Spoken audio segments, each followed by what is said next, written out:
Hello hello hello everyone, good evening সবাইকে। আমার নতুন একটি ব্লগে তোমাদের সকলকে জানাই অনেক অনেক স্বাগত। তোমরা সবাই কেমন আছো? আশা করছি সবাই খুব ভালো আছো। আমিও কিন্তু অনেকটাই ভালো আছি।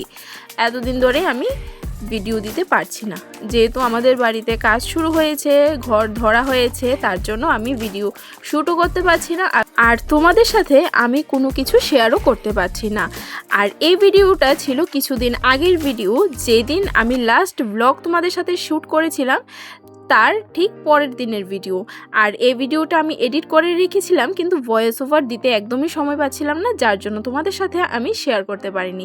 তো চলো বেশি বকবক না করে আমার ভিডিওটা আজকে শুরু করি। দিনটি ছিল মঙ্গলবার, আর বিকেল বেজে গেছে প্রায় 4টা কি 4:30। 2 সপ্তাহ আমি বাড়ি যাইনি, মাকে দেখিনি, বাবাকেও দেখিনি, যার জন্য প্ল্যান করলাম হঠাৎ করে যে আজকে বাবার বাড়ি যাব। তো বাবার বাড়ির জন্য রেডি হয়ে বেরিয়ে পড়েছিলাম। আর বাবার বাড়িতে গিয়ে এতগুলো টিফিন করলাম।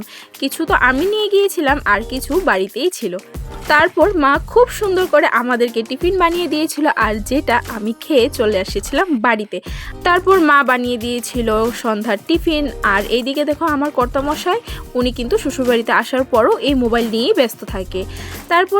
তারপর চলো আমরা টিফিন করি। তারপর টিফিন কমপ্লিট করে কিছুক্ষণ মার সাথে গল্প করে তারপর চলে আসলাম বাড়িতে এসে তো সেই রুটিন।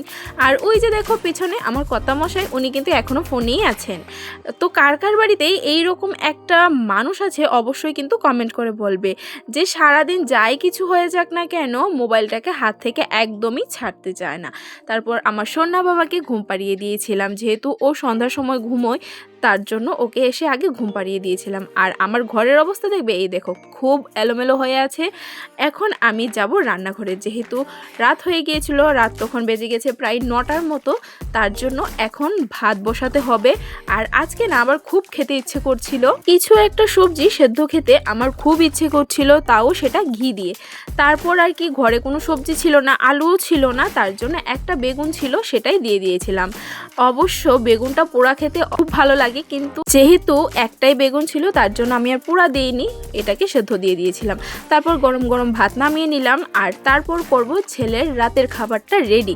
আমি কিন্তু আমার সোনা বাবাকে 8টা থেকে 8:30টার মধ্যে ওকে খাইয়ে দিই, রাতের ডিনারটা করিয়ে নিই। কিন্তু আজকে যেহেতু ও ঘুমিয়ে গেছে, প্রত্যেকদিনই সন্ধ্যার সময় ঘুমোয়, ও বাড়ি থেকে আসার পর একটু দেরি করে ঘুমিয়েছে, তার জন্য ওকে একটু দেরি করে খাওয়াতে হচ্ছে। প্রায় বেজে গেছে 9:30। তারপর ছেলেকে খাইয়ে ঘুম পাড়িয়ে দিয়েছি আবার। তারপর এখানে চলে এসেছি আমি করতে বাঁধাকপির পকোড়া।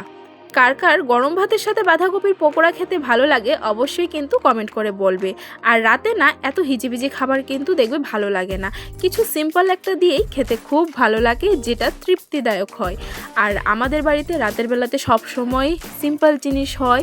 তোমরা কারা কারা রাতের বেলাতে খুব সিম্পলভাবে খেতে পছন্দ করো, বা কারা কারা এইরকম সিম্পলভাবে খাবার খাও রাতের বেলাতে, অবশ্যই কিন্তু কমেন্ট করে জানাতে পারো।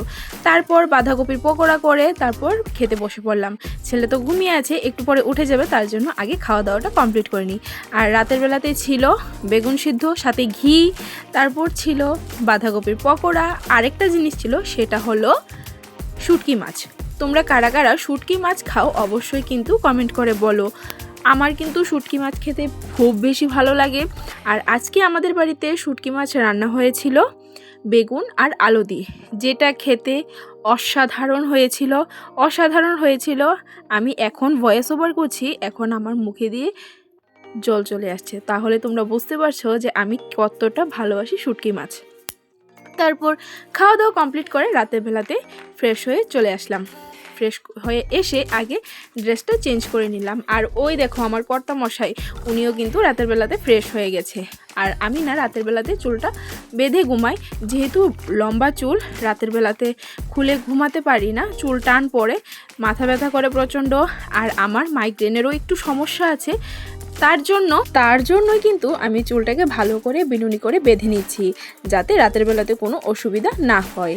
আর চুল কিন্তু রাতের বেলাতে বিনুনি করে বেঁধে রাখলে এইভাবে চুল কিন্তু খুব তাড়াতাড়ি লম্বা হয়ে যায়। আর আমার প্রেগনেন্সি পরে না চুল অনেকটাই পড়ে, এখন চুল অনেকটাই পাতলা হয়ে গেছে, যার জন্য আমার চুল সেরকমভাবে দেখা যায় না।